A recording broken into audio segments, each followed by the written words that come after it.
ನಗರದ ಇಡನ್ ಗಾರ್ಡನ್ನಲ್ಲಿ ನಡೆದ ಮಾಡು ಇಲ್ಲವೇ ಮಡಿ ಸೂಪರ್ 8 ಪಂದ್ಯದಲ್ಲಿ ವೆಸ್ಟ್ ಇಂಡೀಸ್ ವಿರುದ್ಧ ಟೀಂ ಇಂಡಿಯಾ 5 ವಿಕೆಟ್ಗಳಿಂದ ಭರ್ಜರಿ ಜಯ ಕಂಡಿದೆ. ಸೆಮಿಫೈನಲ್ಗೂ ಎಂಟ್ರಿ ಕೊಟ್ಟರೆ ವಿಂಡೀಸ್ ಹೊರಬಿದ್ದಂತಾಗಿದೆ. ಟಾಸ್ ಗೆದ್ದ ಭಾರತ ಫೀಲ್ಡಿಂಗ್ ಆಯ್ಕೆ ಮಾಡಿಕೊಂಡು ಮೊದಲು ಬ್ಯಾಟಿಂಗ್ ಮಾಡಲು ವೆಸ್ಟ್ ಇಂಡೀಸ್ಗೆ ಆಹ್ವಾನ ಕೊಡುತ್ತೆ.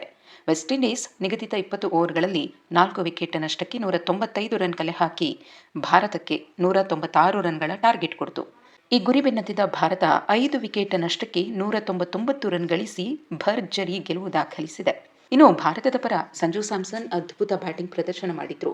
50 ಬಾಲ್ಗಳಲ್ಲಿ 97 ರನ್ ಗಳಿಸಿ ಇಂಡಿಯಾ ಗೆಲುವಿನಲ್ಲಿ ಪ್ರಮುಖ ಪಾತ್ರ ವಹಿಸಿದ್ರು. ಇನ್ನುಳಿದಂತೆ ಅಭಿಷೇಕ್ ಶರ್ಮಾ ಮತ್ತು ಇಶಾನ್ ಕಿಶನ್ ಕೇವಲ 10 ರನ್ ಗಳಿಸಿದ್ರು. ಕ್ಯಾಪ್ಟನ್ ಸೂರ್ಯಕುಮಾರ್ ಯಾದವ್ 18, ತಿಲಕ್ ವರ್ಮಾ 27, ಹಾರ್ದಿಕ್ ಪಾಂಡ್ಯ 17, ಶಿವಂ ದುಬೆ 8 ರನ್ ಗಳಿಸಿದ್ರು. ಹಾಗೆಯೇ ವೆಸ್ಟ್ ಇಂಡೀಸ್ ಪರ ನೋಡೋದಾದ್ರೆ Hope 32, Chase 40, Hetmyer 27, Rutherford 14, Powell 34, Holder 37 run ಗಳಿಸಿದ್ರು.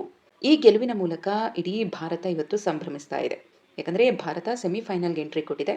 ಇನ್ನು ಮಾರ್ಚ್ 5ನೇ ತಾರೀಕು ಮುಂಬೈನ ವಾಂಖೆಡೆಯಲ್ಲಿ ಇಂಡಿಯಾ ಮತ್ತು ಇಂಗ್ಲೆಂಡ್ ನಡುವೆ ಸೆಮಿಫೈನಲ್ ಕದನ ನಡೆಯಲಿದೆ.